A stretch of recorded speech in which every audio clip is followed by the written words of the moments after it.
Hello everybody, welcome to a very exciting episode of the Save Slot 3 Gamescast. I'm your host, Earwolf Gizmo, joined this week by Massive Das Hello, everyone. and Mr. CW Lanky. The fog on the Tyne is all mine. Fog on the Tyne is all mine. Aye, aye, Davey. Indeed. So hopefully Craig's of a correct volume. I mean, he was so loud then that he cut off, so I'm assuming that we've solved a problem. We may have made a new problem, Pengi. Yeah, But, he might be so loud when we listen back. It becomes the Craig Warren podcast, but we'll find out in post. So before we get to Craig Warren taking over the world, let's get to the Pengals news desk. Time for some news. We've got 4 items of news this week. Baker's dozen. Yeah, we're going for a slightly smaller news section, which we might keep doing going forward, just because There hasn't really been a lot of news anyway. To be I honest, know, we're but looking. I don't think people are here to listen to us list off news. They want a conversation, Pengi. So we'll do a little bit less so we can talk more. But let's hand over to you. You're the host of the Pengals News Corner, after all. We're going to start with some positive news. So, Nier Automata is sold over 10 million copies. It's just Nier Automata debuts the whole series. It is just near Automata, Pengi. That's pretty good going. It's pretty good, and it's going to continue. Do we know anything more? Is it going to continue with Yoko Taro? Are we getting Nier Automata 2? Are we getting a Nier? I'm trying to think of what they could call another Nier because he had Replicant and Gasol and Automata. And Reincarnation. Any idea? So at the end, they did a trailer, Pengi. They did a trailer basically saying, we've got 10 million. Right at the end, there's a screenshot that just says, Nier Automata to be continued, ... Hmm. So, What's that to be continued? you need to really finish the game, Pengi, because at this point, me and Craig can't hold in many more spoilers, can we, Craig? So I put this in as an opportunity to talk about the fact that I have now finished Nier Automata. 100%. Woo. All the achievements. We're one down on the bet to make Craig play Sleeping Dogs. But how do you feel about Nier continuing, Craig? Yeah, it's interesting, isn't it? I know you said there's something about there's an anime, There is. which hints that there's going to be more as well, which It I does. obviously need to watch because I've not seen that either. Then what's that on? Is it a I Netflix watched it thing, on is it? Crunchyroll, which is Oh, $4.99 for a month, God. Craig. So Oh, I don't have to do that to myself, Dave. I'm Oh, pretty God. sure it You're might fine, even be. you, Craig. Chris Hansen will be at the door, and so I subscribed to that, won't he? Well, luckily, Crikey. it's owned by PlayStation, so I'm sure there'll be a way for you to do it on your PlayStation, Craig. So if Chris Hansen's out there, he knows you're on PlayStation, so it's a matter of time. Yeah. But yeah, I don't want to spoil the anime for you, but it's the standard Yoko Taro thing, where it's almost like the anime's a new route, to put that in a polite way without spoiling, Craig. But it's very good. It's a very good anime. It's a very good anime. Because did Yoko Taro start making those like card games instead? Yeah, I played 2 of them. Voice of Cards he went and made, which also got baffling plots and stuff. They did. And they did a mobile game called Nier Reincarnation, which is canon to the story and is really good, but it's only so far been on mobile. Which is what Octopath Traveler 0 was as well. So there's hope that might come to this too. But yeah, I was also going to say with Yoko Taro, it wasn't that long. Was it New Year where a load of Japanese devs got together and there's a picture of it? There's him with his his helmet on or his mask on. Yeah, everyone else has walked out. There's Yoko Taro. like he's got an identity to keep, and obviously put some respect on Emil's name, Pengi. You really need to be finishing these Nier games. I can sail He's my in high horse now. Replicant. He's in Replicant. He so. is. He was. He's the Yeah. main character in Replicant. Yes. But yeah, cool. Are you gonna finally play it, Pengi? Maybe I own it on Steam, so I can play it on PC. Maybe someone would make a machine that I could, play it on with that machine as well. I think you've got Is two it not on machines. Plus? No, it's not on Plus. It's on sale at the moment on PlayStation. Okay. It's an I don't know if I got my save or not on. No, you played it on it on Xbox. PlayStation. I played it on PlayStation. You played it on both. I played it on Switch as well. I played this game on Pengi. PlayStation, Xbox, Switch, and PC. And I'm yet to even do one ending, let alone all 5. It's not even that long, So, really. Like if you Pengul's there, I reckon you can do it in 20 hours. yeah, yeah, But that's a platinum. Yeah. yeah, that is the platinum. Anyway, more news. I believe this must have been you, Dave. It We're was. putting F's in the chat No, for High Guard. it was Craig. Oh, Yeah, Dave. Yeah, Fuck yeah. you, Dave. Yeah, right. It's always my fault. Craig, why we're putting F's in the chat for High Guard? It's still alive at the moment.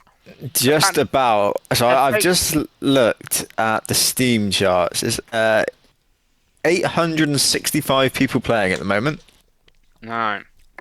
which is considerably better than Concord was doing, I guess. But that is not a healthy number, is it? No. And the even a prob- 24-hour peak of 1,297. You know, it's not like it's going anywhere anytime quick at this point. No. And they've started laying off staff, I believe, as well. Yeah. Yeah. They've already started. Apparently, they've still got stuff in the pipeline though that they're still going to add. But if wondering if you laid most of the team off and you're down to below 1,000 players already, I don't think there's much more gas left in the tank for this one, is there? Website was down, and then they addressed that, saying that we're working on content and stuff like that. We're just focused on content. Obviously, that's just the Steam number. It is also on Xbox and PlayStation. But even if they both had 800, that's only that's another 1,600 people. So maybe over 2,000 combined the three. Trying to look positive here, but then the problem is it's a free-to-play game. How many of those 2,000 are buying stuff on the game, Craig? And if I went and played High God now, I'm like, oh, this game's going to be dead in like 2 weeks. I'm not going to go buy a 20 quid skin for one of the characters, knowing the game's going to be most really dead soon, right, Craig?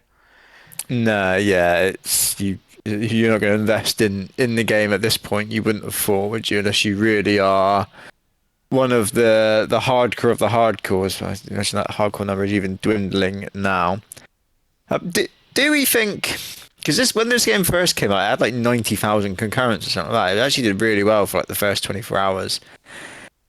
Do we think there's always been a bit of a backlash because it was last on the Game Awards and people were unhappy that was the one last thing, and there's almost been people have kind of used that against it in a way? It does feel like a witch hunt to me, personally. Because I don't think. I mean, I don't think the game would have lasted anyway. But it No. is a strange, kind of. I find because it had that spot. I do find it strange that it keeps getting thrown in with like the Concord stuff by games media in general. Because it's nowhere near as bad as that in terms of the actual game. Because I've played the game, it's not as bad as the actual game. But yeah, I think there's some of it. I think there's that Game Awards ending for sure. People don't like these types of games, do they? The vocal majority on the Twitter and the Blue Sky and stuff. So, but yeah, I'd be curious how this goes because apparently they've been secretly funded by Tencent the whole time. So yes, they made out that they were independent and they weren't. Supposedly. So I don't know. It to me, I mean, it's from a PR standpoint, it's very difficult to claw back. Players, and like I said, the game is fine, but there is fundamental problems with the game. They've tried to sort of fix, but I think they've just made more problems personally. Like the 5v5 mode doesn't really work because it's a strange game that it's almost two games, and that's the problem. Like the first bit is like the map's too big. As you like collect stuff, it's three. You know what I mean? Like it's kind of too big for 3v3. But then a lot of the game you kind of get confined to a small kill box, where the 3v3 makes sense, and it just trying to make it 5v5 solves one problem and then makes the second part like crap basically. So I don't know. It's a funny one, but yeah. I mean, will it last into if it lives beyond April, the financial year? Maybe it'll live a little bit longer. But like you said, I don't think there's much turning it around now, to be honest. No.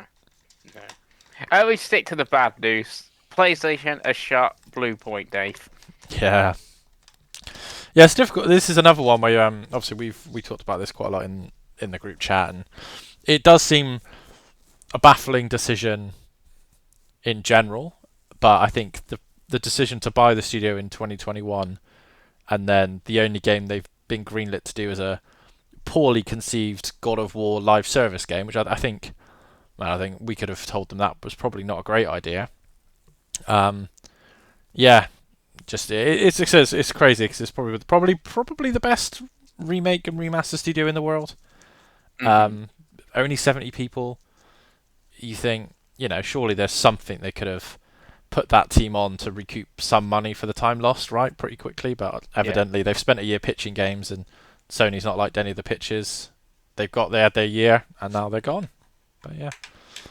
Yeah, it is like you're saying, like the live service and like Sony trying to like chase that. It's like saying even also like Last of Factions, where we even talked about like after season 2 of the show, it's like I like something new of Last of Us to play, and there's like a bit in season 2. It's like, oh yeah, that kind of makes sense. They could have done it in Factions like that. It's like surely a God of War live service game would do better than fair games, because it's got the IP attached to it, unless they don't want the, tarnish that IP. But then we have God of War Sons of Sparta, unless it just wasn't very good, and like Factions apparently wasn't very good according to Bungie, sort of thing. Which Factions on Last of Us original on the PS3 was good, so I don't really know that sort of thing.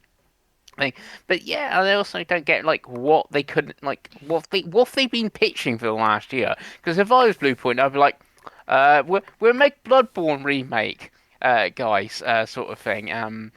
Surely that's an easy pitch, that sort of thing. Or like God of War trilogy remake's been announced. You have Bluepoint that's helped on God of War Ragnarok and stuff like that. You think someone at Santa Monica is like, let's just get these guys to make God of War remake trilogy, and we can go make whatever, and then Corey's over there making Egyptian God of War and stuff like that. I don't really get what you couldn't have done with this team, sort of thing. The live service thing, a little bit daft, but there must have been remakes or something you could done with with them, sort of thing. Craig, any thoughts, or you do think there's going to be any more come? Like Bend haven't put out a game for years now. Yeah, I always try and put on my because it's easy for us, and it's you listen to these podcasts and people go, oh, don't shut anything, don't lay anyone off, don't just invest, spend money, make games. It's easy. It's also easy. Make money, print the money. I do try and put my if you're the person whose job it is to make the money add up, and the money is no longer adding up, the easiest way, as we all know, working in our jobs, is always just to get rid of people, right? Mm-hmm. I guess they look at it and go, well, when did they last release their last game? 2020 with the launch. Yeah. 2020. Obviously, they've been pitching stuff. We don't know. Maybe the stuff they were pitching wasn't very good. Let's say they had a successful pitch right now. It's February 2026. We know how long these games take to make. We could be in a situation where their next game's not releasing till 2030, realistically. And I guess they look at it and go, well, we can't just have this team of people that we're paying all this money to keep going, and they haven't released the game in it could be 10 years easily. Looking at that, and I guess they look at it and go, well, we just can't afford to have this going on. So it is slightly worrying. It's only when we started pointing out in the chat that Sony does have, I guess, because of this live service push that they had, which they then obviously cancelled a lot of the games. They do have quite a lot of studios that haven't released anything for quite a long time and don't have anything announced either. And you do wonder, the most notable one. Yeah, you say Media Molecule Bend. You do wonder, are they still in the pitching stages of stuff? And again, we know how long these games take to make, how big the budgets are now. I believe Media Molecule did say they have a game in the works, but Bend, their last thing would have been the Days Gone remastered. Yeah, which was last year, to be fair. Was last year. And they are probably the cheapest studio to run because they're in Oregon as well, which is a big factor. So the labour laws are a lot cheaper. London, where Media Molecule is, less so. So Yeah, And I think because they Blue were. Point was Austin, right? Which I think is quite a trendy area Yeah, now, it's isn't it? it's So quite an that, expensive place now. Yeah, Austin, Texas. yeah, I think to back off your point, Craig, I think the biggest problem I have with it is the short-termism, because it's like I completely get the point of like, yeah, they've got no game. Say they don't put a game out till 2030. Well, you're now still not getting that game. So when the games come out that are now in production, there's less. Then there's nothing to follow that. You know what I mean? So like if God of War comes out, God of War remake and whoever, well they've still got to pitch and work on their next game. So in the meantime, you would you know what I mean? Like where is the rest of these games going to come from if you don't have studios? And I get like this particular studio, it's a bad example, right? But say this studio is, but they buy something like 6 studios since 2020, and I think 3 they've shut down. The other one is Haven, which is about 2 blokes in a cupboard hoping they don't get noticed. You're doing fair games. Yeah. And then there's been layoffs at the other one, so you kind of feel, well, I get, they've got to make their money, but like, what happens in 2030 when this conversation comes around again and we're going, we've only got Naughty Dog, Insomniac, and Asobi left, and no one's making any games because you can't, apart from Insomniac, you can't put a game out every year, right? So it's like, I don't know, it's difficult for me because I can understand why Blue Point's been closed, but I do think the bigger picture is a bit worrying for PlayStation, just because who's just going to make their games then? Because clearly the God of War Ghost Sons of Sparta example Penguil's used is an objectively bad game. So that's been outsourced, not to one of their own teams. It's by a team they've just paid to make a game. Well, that's not very good. So someone's got to make games for PlayStation to have PlayStation games. So I don't know. I think it's why Media Molecule and Bend are currently still open, because they must have, like Penguil said, they must have pitched something that they've. I'm pretty sure Media Molecule said they've got a game in the works, but I think they sure there was a smaller game as well, which. Well, that's the Double Fine way, right? And that works for them. Yeah. Because, we've always said that the reason I think Double Fine's still around currently, it might change the way it's going, is that they do put a lot out. So they might not be that expensive. I mean, San Francisco's expensive, but they probably recoup money, because as long as something's coming in, like generally speaking, that's enough. Like, I think if Ben hadn't put out the Days Gone remaster last year, I'd be much more worried for their future. But I think that would have made enough money and ticked enough boxes for them to get a little bit of leeway, because they would have been pitching another game while they did that. But they were probably like, well, in the meantime, we'll do this remaster, we'll get a bit of money back in the studio, please don't close us. But yeah, I think it is all a bit worrying, because at some point, like I said, someone has to make games. So you can't just close your studios. Then do Sony just use the money that they would have spent on Blue Point, paying these 70 people wages? Do they go to Konami and right, we're going to have that Castlevania as an exclusive. Here's money. Yeah. Here's money for it. The money that they've used on Blue Point, they're just going to give to Konami to make Silent Hill. Not Silent Hill. Castlevania is exclusive or something. Yeah, I think that's why. Then I don't even know what you achieve by doing that nowadays, in all honesty. Because you're making it exclusive. You're keeping it off of Xbox. Like, well done. Yeah. Even that was I'm the historic Xbox guy here, but well done. You've kept it off of Xbox. That's what the joke I heard for Neo 3. It's like, Koei Tecmo must be like one of the best negotiators ever. They must have got a whole $70 for keeping Neo 3 exclusive for 6 months. Oh yeah, I bet they're getting a lot more than that just to keep it off of a console that isn't exactly. Yeah. Well, the joke was they only sold 1 copy, but yeah, Koei Tecmo getting any money was also the thing. Because what's the point? But I'm just trying to think of other stuff Sony will do with this money, sort of thing. All their guests go to.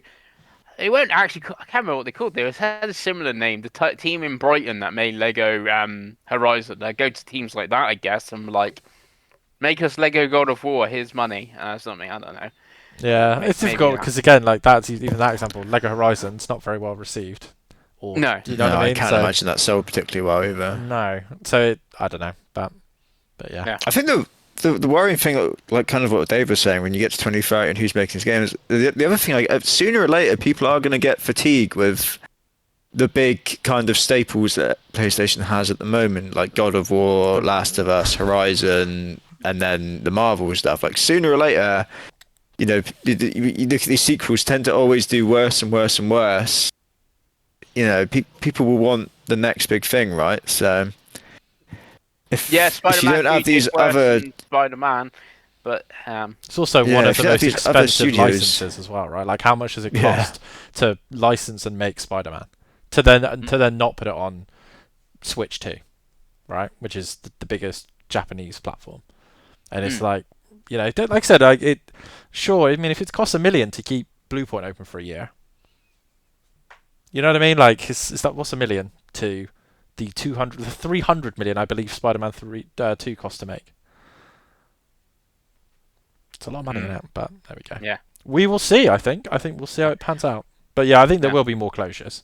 If they're going to close Blue Point, there's no reason to believe they won't close other places, right? But then they also do do other weird things like Bungie. They've made that smaller, but then they got that team that's now internal in PlayStation, which I don't know what they. Well, Gummy bears, Pengi. That's Gummy making bears. gummy bears.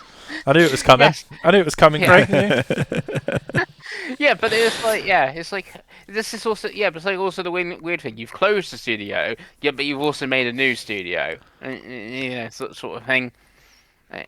Yeah, I mean, Bungie's a when different they example. eventually cancel Gummy Bears, we have to do a whole episode just in mourning of that, aren't we? Yeah. Well, Yeah. Bungie's a studio I would worry for because that's a huge studio. It's not 70 people at Bungie.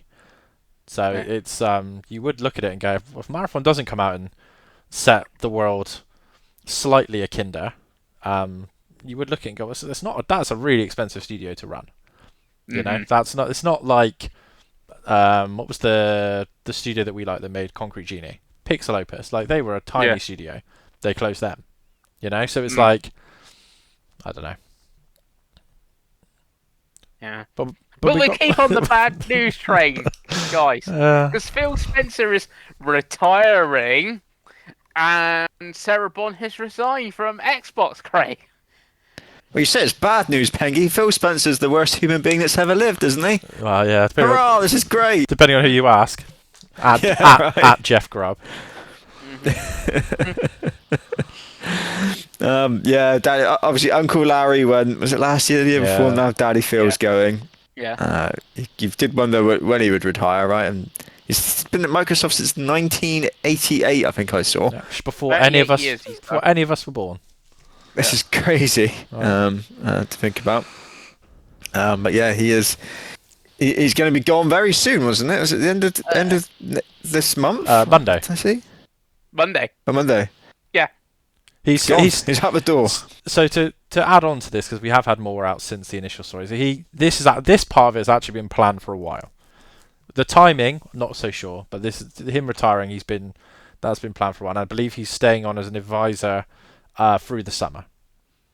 So he's leaving on Monday. He'll be out of his office, but his phone is ready should they want to ask him about Voodoo Vince or something. Yes.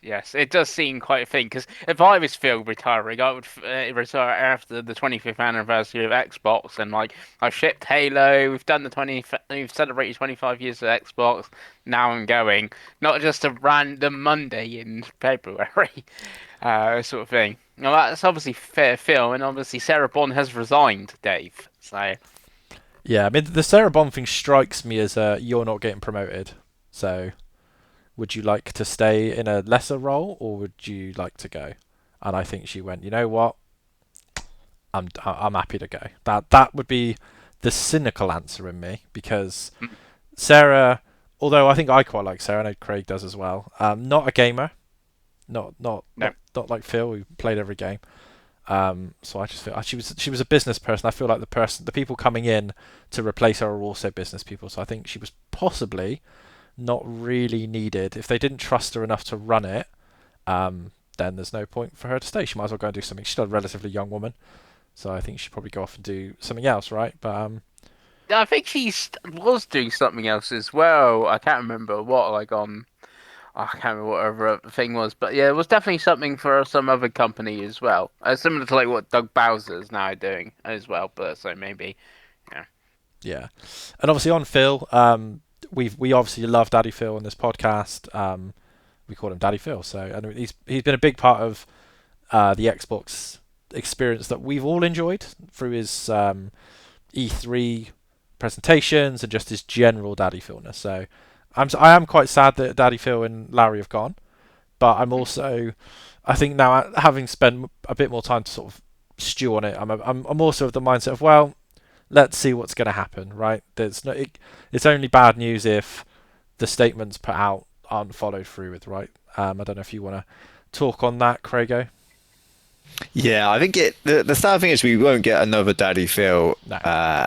in gaming in general. I don't think so. Someone who is that high up and was just appearing on podcasts, it felt like every single week, and kind of talking to everyone and very open. You know, remember that Redfall episode when he was on? Was it Kind of Funny? Yeah. Where he was absolutely livid. You know, that sort of face, I think, is long gone now, right? Mm-hmm. He was the last relic of that sort of thing. So that is pretty sad that we won't get a kind of a character like that again. It will just be more kind of, I guess, execs kind of hiding in the shadows and sending other people out to, you know, deal with the PR and the hosting sort of thing, right? Yeah, I think all of the companies have lost that now, right? Because I think Phil was the last one. Yeah. Obviously, Reggie leaving Nintendo, passing away, and then obviously PlayStation getting rid of anyone of any sort of. It doesn't look like a puppet. Do you know what I mean? Like Herman looks like a puppet, doesn't he? Let's be honest.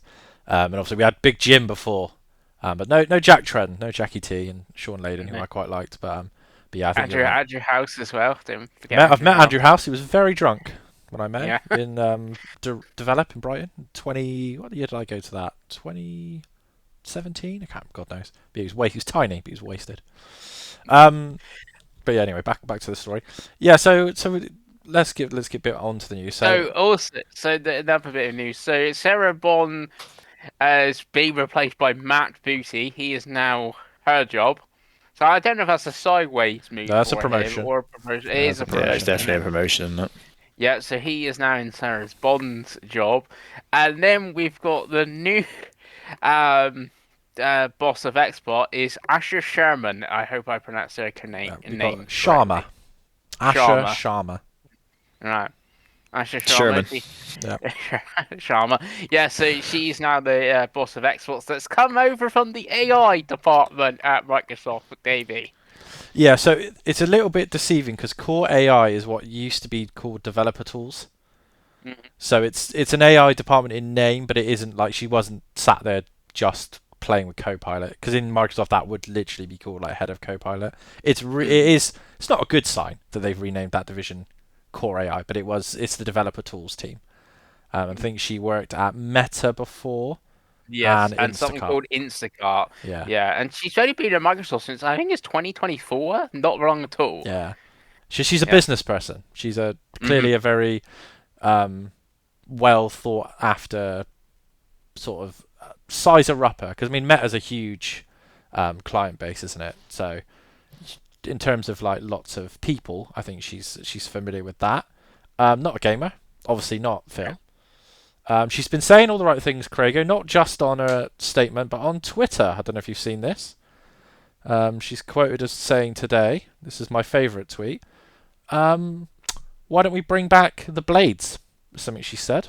And she responded to Larry Herb, who said, partner with the community. She replied, you got it, thanks Major. So she's out there trying to be active. She's replied to Paris as well, saying that Phil will always be part of Xbox and all this kind of stuff. So she said a lot. It's a lot of words. What do we think, Craig? Alex said you were probably still the most Xbox of us, followed closely by me, then by Mr. Fluffy, and then Pengi. So what are we thinking? Yeah, I mean, I think it's very easy to go. She worked in AI bad. Yeah, she's gonna be bad. I think that's a very easy kind of lazy take to have, in all honesty. Well, Reggie worked at Pizza Hut before he went to Nintendo, so it's true, he did. Although we all like pizza, and we've all decided we don't like AI now, even though everyone's using it. But, yeah, right. Literally. Yeah, so much that you can't get any RAM anymore. But yeah, I think you can only really judge her so far on what she's said. And what she said, she's been saying the right thing. She put out a statement with her 3 core things you wanted to focus on, and it was all the things as a gamer you'd want to hear, like great games and stuff like that, Yeah. and great hardware and all of that jazz. People have been getting very excited. I don't know. People still want these Xbox exclusives, which is just move on with your lives at this point. I feel. She responded to someone who was asking, Xbox Game to back exclusives. Oh, I hear you, or something like that. It's quite funny as well, because I feel like she set this Twitter account up like last night. Because I don't think it even had like any posts or anything like that before that. So she's clearly been told, right, get out on social media, go win over the crowd. Just tell them what they want to hear, maybe. So yeah, I mean, like I said, all we can really judge so far is what she said. She's saying the right things. It's always very much easier to say the right things as opposed to do the right things, right? Yeah. Because we don't go back to PlayStation and Blue Point, and it's like with last fiscal stuff at Xbox, everything is down. How do you make those numbers go up, Craig? That's the thing. What's she gonna do? Do right? We got too many people on the books, baby. Bye double fine or something. Could do. She could do, Pengi. Mm-hmm. We don't know, do we? No, and I think that's No. the thing, isn't it? And again, like it's difficult because you go on to any of the social medias and it's already it turns into a like it's fucking 2006 and we're all fanboys again because PlayStation fans are like, yeah, Xbox is dead again. They've been dead like 8 times at this point. But it's just like I said, it's a wait and see. Like I'm hopeful that if nothing else, there's just more of a focus. Sometimes any change is a good change.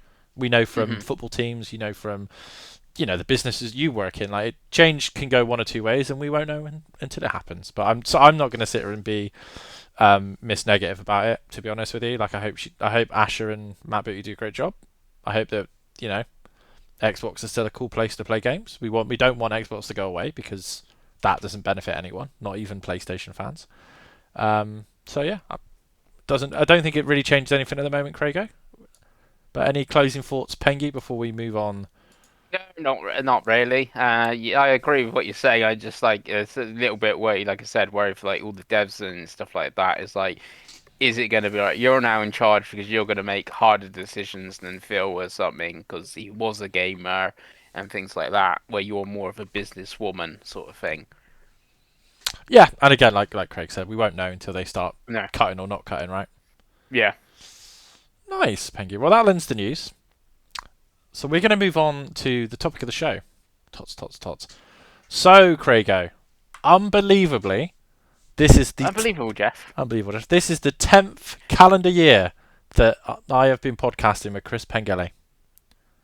10 years. God help you, Davey. You managed to remain sane in all that time. Well, am I sane? But yeah, so me and Pengi started this show that was called Pod of War on Nintendo, on GNamer, in 2016. Pengi was just 26. I was still 25, which seems more than 10 years ago at this point. It seems 40 years ago, if I'm honest with you.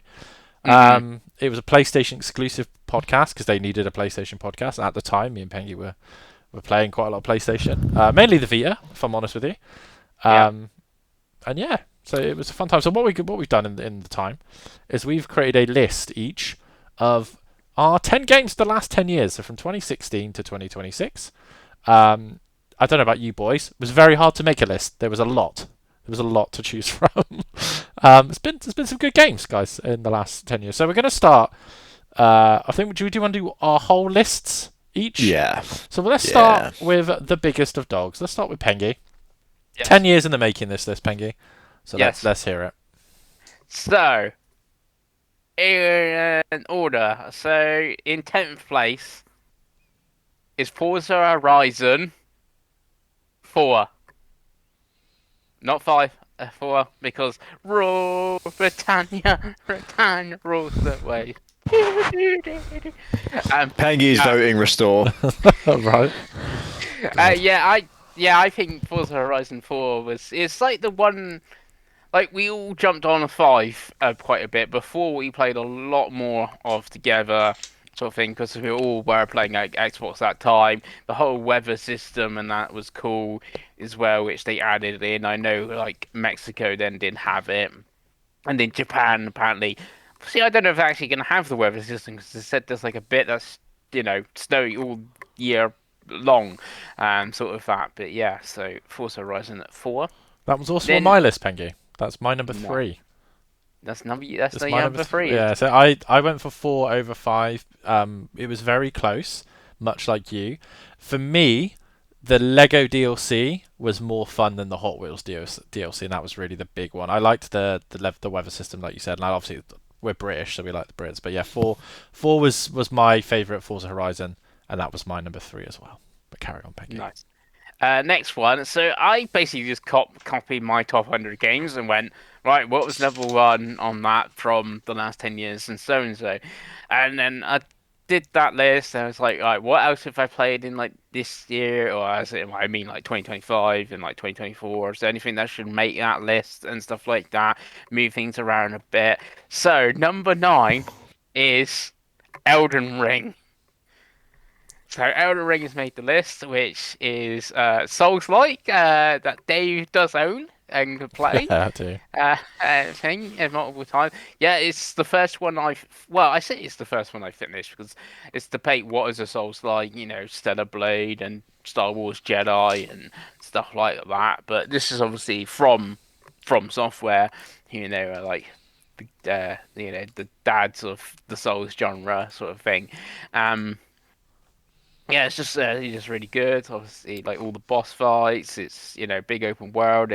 Thing. I didn't get lost in this one where I did in like Dark Souls. So I always used to get myself lost and stuff like that as where I was going. Yeah, it's just a great time, and that's made me like a fan of the genre. Like Lies of P I played last year. I recently played Neo 3 and stuff like that and like Dust Bloods, if that's coming this year, I'm excited for that on the Switch too. So there's that one, which I guess has made neither of your lists. It has not. Not on There we yours, go. Craig. If we did a top 1,000, it wouldn't, obviously.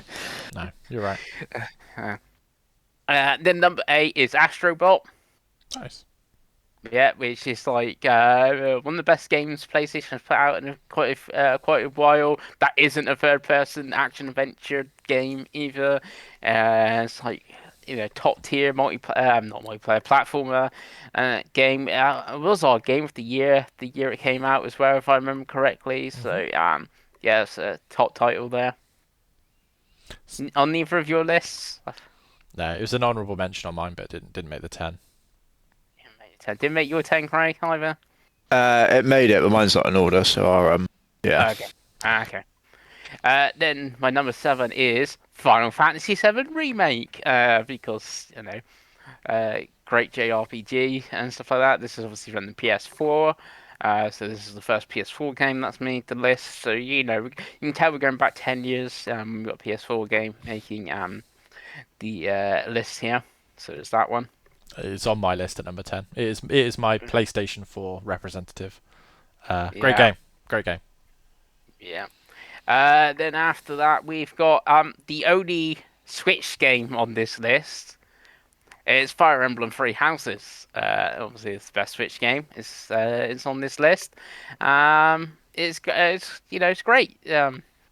Great game. Obviously, I'm excited for Fire Emblem Fortune Wheeze. Hopefully, that comes out this year for the Switch too. Yeah, it's more of what's made what for me made the series great, from obviously Awakening and Fates and everything like that. I know a lot of people now. I even saw a video yesterday where they're actually talking about like the Fire Emblem communities like divided by two now, where you got the post Awakening like lot and the pre-awakening lot and stuff, and and that, and like they both want different things and stuff. Obviously I'm in the post to Fire Emblem Awakening camp, so it's that there.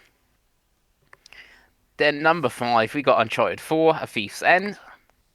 So we got another PS4 title here. This is obviously the last Uncharted, which obviously was very good for like finishing off that series and like the callbacks with like the Crash Bandicoot level that you do and stuff. And they still expanded on it, making it more open world or open zone sort of thing.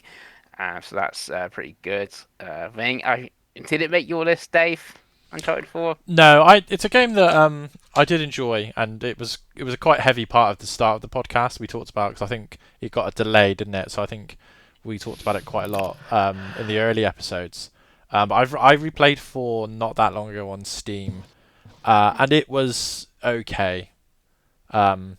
It's not just isn't as replayable as the first two, but it was a great game and great. It was a great series for Uncharted. So Yes.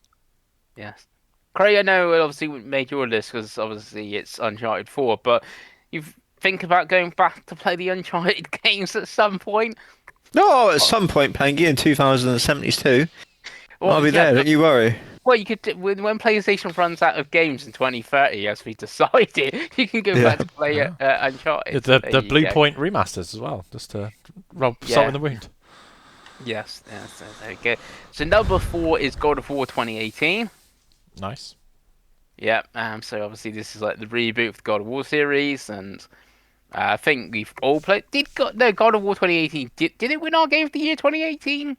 Did we do? Did we do? Wasn't it Forza Horizon 4? Oh yeah, it was. Yeah, I think it was Forza Horizon 4. It was close. It was close. Yeah. I can't remember. It's one of the ones we did retrospectively, didn't we? It was the last year we did. Because I refused to do 2017 until one of you played there. Yeah. So. And now I have. Yeah. Yes, they obviously God of War 2018, so that's great. Number 3 is The Last of Us Part 2. So Dave is now crying in the corner. If you enjoy it, Pengi, that's all that matters. Yeah, I can't wait for Craig to play it, and then Craig goes, "Yeah, Pengi says right." A bit like with Last of Us Part 1, isn't that right, Craig? Yeah, that's Part 1's a good game. It's when it's like that scene in Star Wars when Anakin cuts off Mace Windu's hand. That's what Craig does. He completes his turn to the dark side whenever he plays that game. Yeah, so there's that. Then number 2 is Persona 5. Nice. Yeah, so that's obviously another PS4 game. Obviously, quite a lot of PS4 at the top here and stuff like that. So sort of thing. So there's that, from there. And then number 1 is, of course, what is it, Dave? Death Stranding? Or... It is Death Stranding. Yeah, Death Stranding is number 1 from Hideo Kojima. Of course it is, because we love Kojima here. I say thought 3. Indeed. Very nice, Pengi. Yep. Craigo, I know you haven't ordered your list, but do you want to go through your list next? Yeah, so I did. I got to the point where I was like, I'm just spitting airs at this point, aren't they? These are all great games. Does it mean anything, any of these being higher than the other? They're all great, aren't they? Yeah. So I just didn't bother doing mine in any order. I came up with 10, like a short list of 10 originally, just so I was doing it whilst I was eating tea. Nice. After Dave mentioned that we were going to be doing this, and I started this initial 10. I started adding some more on, like, what about this game, what about that game, and I was like, right, now I need to cut it back down to 10, and I've actually just gone for the original 10 that I came up with to start with. Because I was like, well, those are the 10 that I thought of first, and those are the 10 that came to mind before I've gone and looked through true achievements or true trophies what I've played, and I was like, oh, I'm happy with these. So again, not in order. I have got Red Dead Redemption 2. That is one of my favorite games of all time, and just in general, just a huge cultural game that came out. I've told the story of when I was in the barbers having my hair cut, and every single customer, every single hairdresser was just chatting about Red Dead Redemption 2 because we were all playing at the same time. And you imagine GTA 6 is going to be a similar sort of event, right? Mm-hmm. For that, I've got Nier Automata. Nice. Again, I've been championing for the boys to play this game for ages because it is so good, and it's just silly that I was the only one that had played it for so long, because both the boys will love this so much, and Dave has obviously now played it, so he's off the naughty list. So well done, Dave. I'm back. Yeah. Doom Eternal.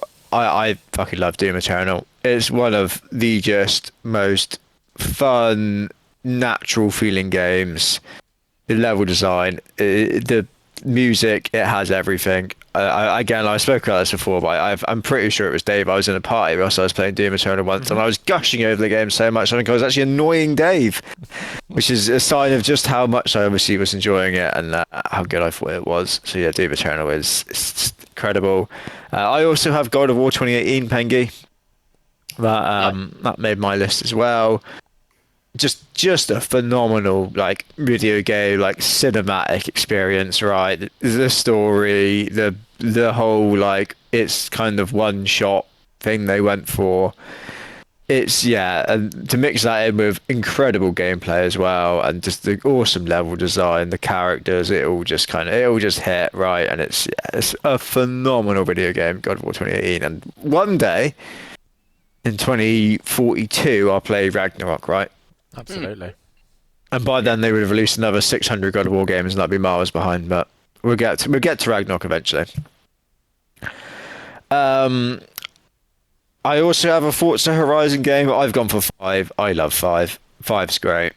I've played like 150 hours of 5 or something crazy like that. I have so many cars, done so many events. I've played that game to absolute death at this point, and I could probably boot it up right now on the Xbox and just still have an incredible time. So yeah, I absolutely love 5. I do love 4 as well, but to me 5 is just it's absolutely phenomenal. And cannot wait for 6 very, very soon, right? Again, another one that I have that Pengi had. I have Astrobot as well. Easily my favorite 3D platformer of all time. So good. The abilities, the charm of it, the level design, it's unreal. I think it was the first game that we did that won our game of the year unanimously? Had it at number 1, right? Yeah, I'm pretty sure it was. Yeah. I think it's the only one we've had that's done that so far. Yeah, so far. Yeah. Which kind of it says a lot as well, right? For us, when we tend to differ quite a bit, as we saw last year. Oh yes. But yeah, just like I said, easily my favorite 3D player. Phenomenal, absolutely phenomenal. Cannot wait. And obviously, I love Playroom as well, but I think Astrobot is just the big experience, right? Then one from last year, I have Clair Obscur Expedition 33. I've said about this before, how last year when we were talking about it, that's one of my favorite games of this gen. It's phenomenal. Yeah, I've gushed about Expedition 33 enough in this podcast already. I don't need to go into it, but yeah, it's just an incredible video game. Absolutely incredible. One that's made a comeback recently, boys. Any guesses? Overwatch. Overwatch. Yes. Couldn't have the list about Overwatch, and I did check it to come out in 2016, so it just makes it, right? Just about makes it. I played on Xbox, I think, over 20 days of this game. Nice. I played a lot of Overwatch.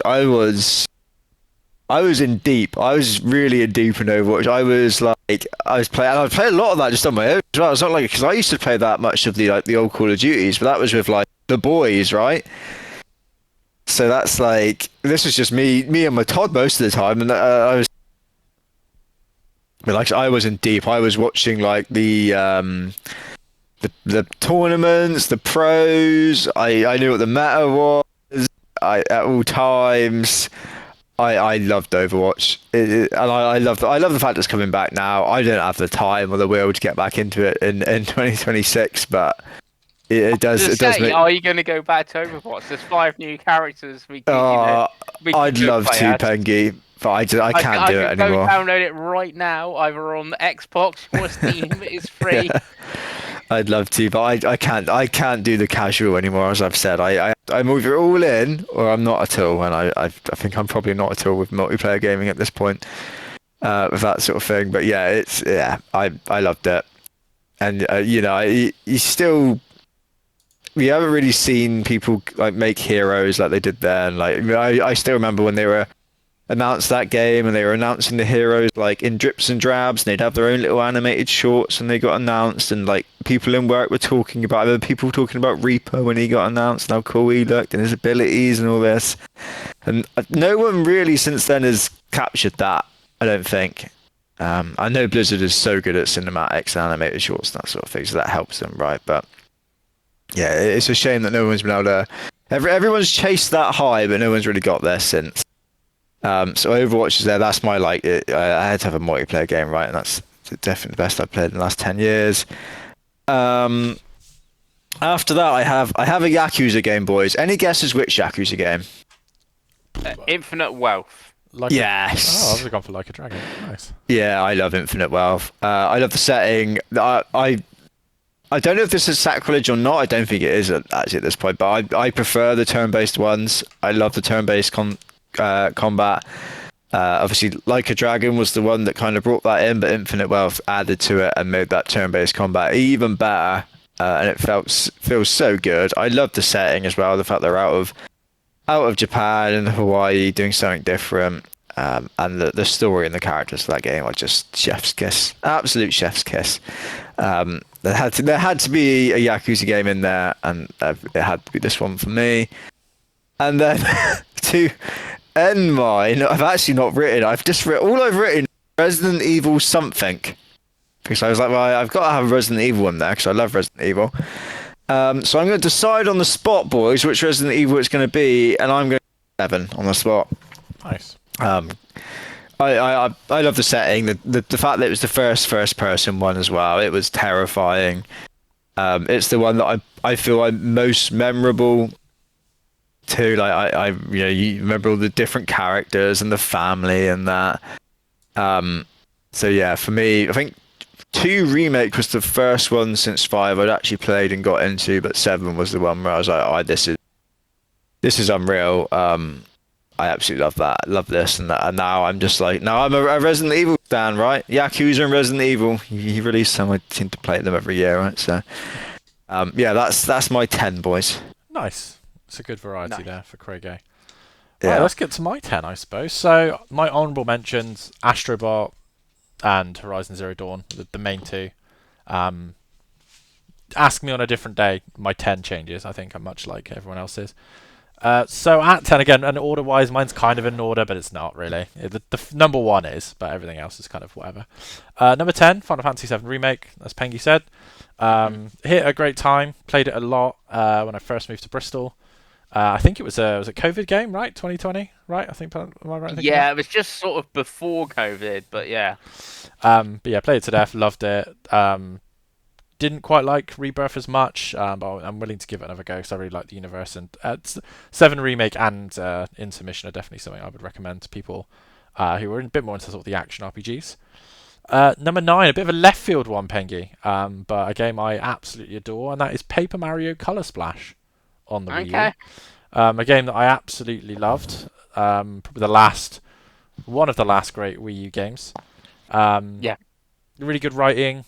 Really funny. I liked the battle system enough. It was just kind of there, but it wasn't. I didn't like Origami King at all or Sticker Star, but it had its RPG elements. Like I said, really funny, beautiful game, and for me, it was really sort of the swan song of the Wii U. And like I said, it's a game I absolutely adored. Played it cover to cover. Really enjoyed it. And if there was an easy way to play it now, I would play it again because it was really fun. And number 8, I've gone for Severed on the PS Vita. Nice. Which is a game we covered a lot on the show. For those that don't know, Severed is a first-person dungeon-crawling RPG from the guys that made Guacamelee and Nobody's... What's the one that Craig played on Xbox? Nobody's Saves the World. That's the one. It's that team. And it's got touchscreen inputs, which sounds bad, but it works really well. Again, kind of a big swung song for the Vita. I know we championed this game quite a lot. Me and Pengi both played it. I got the Platinum. It's one of the more difficult Platinums I got. There was a battle that was particularly difficult that I believe finished off our friend Pengi. But it took me about an hour to do. But it was really good, and I thoroughly enjoyed it. Again, played it cover to cover, got the Platinum, and loved it. Loved every second of it. Number 7, I've gone for Starfield. I know, not the most popular of games, but a game I really enjoyed. Bethesda's always been a sort of adjacent company to me. Like I always dabble and then very rarely finish. But this and the Oblivion remaster I really enjoyed. I really enjoyed the DLC for Starfield. Again, I know it's a game that has its problems, but I really enjoyed the setting. I really enjoyed the structure. I liked the characters. I enjoyed the gunplay, all that kind of stuff. And yeah, it was a game I enjoyed. I'm hoping they put some more content out soon. Because it's a game I'd like to go back to. But yes, number 6, another left field one, Pengi, that I think only you will have heard of, and that is Fire Emblem Shadow of Valentia. Okay, yes, On yeah. I started it on the 3DS because it was a late 3DS game, so I don't know. 2017. Yeah, I was going to say, obviously the Switch was out, wasn't it? So Mhm. I don't. That's why I most probably never really played that much of it. But it's one I do own, and like, this is the thing. Like, I know you went back and played Path of Radiance this year. I think if I was to go back to a Fire Emblem, it would most probably actually be that one, and then going back to like Path of Radiance or something. Because I guess it's got a slightly more modern feeling being on the 3DS than a GameCube game. Yeah, Shadow of Valentia. What Shadow of Valentia does so well is that the dual protagonists tell a very interesting story, which is, I know it sounds like a really obvious thing to say, but in these types of games it often doesn't. It's often very cliche, but you actually feel quite deeply for both Arm and Celica by the end of the game. Hmm. Without going into spoilers, it has sort of third-person dungeon crawling elements, which was new to the series at the time, which is really cool. Some of the best character and map design of any of the Fire Emblems. It is a truly fantastic game that sadly not many people have played. I would say I still probably slightly prefer Awakening just because it got me into the series. But obviously that came out in 2014 or whatever, 2013. But yeah, Shadow of Valentia is an often slept on Fire Emblem game, but it is fantastic, and it's one that if you have a 3DS, I do recommend because it is a top tier game. Story wise, it's real good. Voice acting, all that good stuff. But yeah, number 5, Krago, a game I think we've all played. One of these games was always going to make my list, and the more I thought about it, the more it was obviously this game, and that is Pokemon Legends Arceus. Game that had a bit of a slow burn for me. Obviously, didn't run particularly well when it came out for the Switch. But again, it's the setting, like going back in time and making a slightly more serious, slightly more difficult, especially the end game. The end game is actually very difficult for Pokemon Legends Arceus, but the world was very much alive, which is not something that you expect from a Pokemon game. The village has a lot of characters. We do all the side quests, you get to know them all, and there's some really interesting stories, which again you don't expect from Pokemon. Some that are quite dark and some that are quite deep, to be honest with you.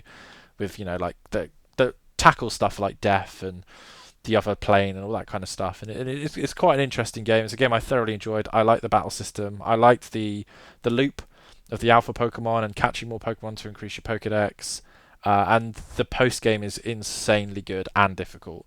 And it's a game that I come back to quite regularly and I thoroughly enjoyed. And it's one of those things. I think with ZA it disappointed me a little bit that it'd gone away from what Arceus played like, because I just really enjoyed that game. And yeah, the game, I think if you've got a Switch 2, it's a really decent game to play. And number 4, Jedi Fallen Order. Okay. Arguably the last time, other than Andor, that Star Wars was good, Craigo.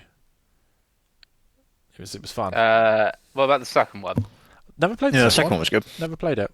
I got spoiled on the second one on like TikTok, and I've just never bothered to play it since. Whereas all the twists and turns of Jedi Fallen Order were fresh to me. Another game that ran terribly when I played it. I played it on Xbox One.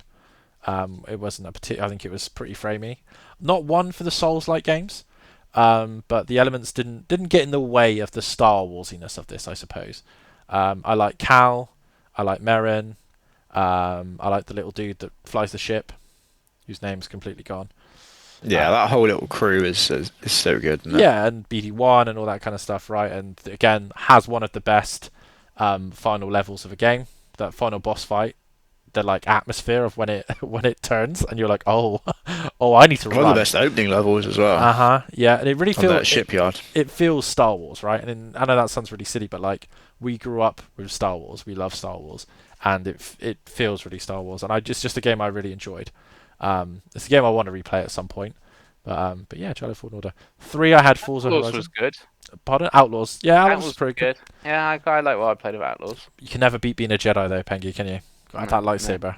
Got to slice some dudes, some dudettes. At 3, I had Forza Horizon 4, which we've already talked about. Great game. I only wanted to have one per series because I could have put 3, 4, and 5 on this list because I love them all. But 4 is by point of again, like on a different day, I'd have said 5, on a different day, I would have said 3. But they're great games. 6 is going to be great. So, number 2, somewhat controversially, I'm sure, I've got Mario Kart World. I love the game. I've played 120 hours of the game in 6 months. I play it every day. I like the open world. I like what they've done. Could it have been better? Sure. But I like it. I like the P blocks. I like the collectibles. I love Knockout Tour. Knockout Tour is addictive to play online and locally. They've made a lot of improvements to the game that I've enjoyed. I've played it a lot. There's not much more I can say. But Mario Kart World's great. Wait. Why didn't you go for Mario Kart 8 Deluxe? I prefer World. Okay. 8 Deluxe to me is just more of 8, which is a game that came out in 2013, and I liked it. But like I've played as much as I've played 8 Deluxe already on World. So in 7 months. But yeah, I really enjoyed it. My number 1 is really obvious, so I'm curious if you two know me well enough to know what my number 1 is. Have you said Persona 4 yet? Persona 4 came out in 20. Yeah, Persona 4 wouldn't count. Even Golden, because I did look to see when Golden came out. It's really obvious. You're going to be really annoyed. You get 1 guess each. No clues. Just trying to think. What would have? I'm Gonna have to hurry you feeling up. I'm feeling a JRPG or a Nintendo-ish game. You're not gonna have 2 Pokemon on the list, are you? Though. Well, Pengi's incredibly cold, Craig. Have you got any ideas before I reveal? Nier Automata. No. It's the incredibly obvious, incredible game that I love so much I've completed it 3 times. It's, of course, Dirt 5. Oh, God. Oh, yes. Yeah. You know what I mean? Like, of course it's Dirt 5. But yeah, it's a game, like I said, I've played it on every... It's the joke is I've played it on every platform. It's just a really fun arcade rally game. And I think in 2026, a lot can be said that games can be better. Of course, Forza Horizon is better than Dirt 5, right? Objectively speaking, it is. But the way that game has got its hooks in me so many times, and if they put out DLC now, I guess what, I'd play it. Like, I love it. It's one of those games that is relaxation for me in a video game. Just I put on some Dirt 5, I play it, I enjoy it, I get out, I like the vibe, I kind of like the arcadey, sim arcade feeling of it. And yeah, it's just a thoroughly enjoyable game. But that's my 10. Nice. Nicely done. Right, we are going to skip the what we've been playing segment just for the sake of my stomach, as I have been quite poorly today, boys, and I am clinging on. So we will do an extended what we've been played next week. But if you got this far, tell us what your favourite games of the last 10 years are, and what you think of our lists, and what you think of all the news in general. But yeah, thank you for watching, and we will see you next week. Bye.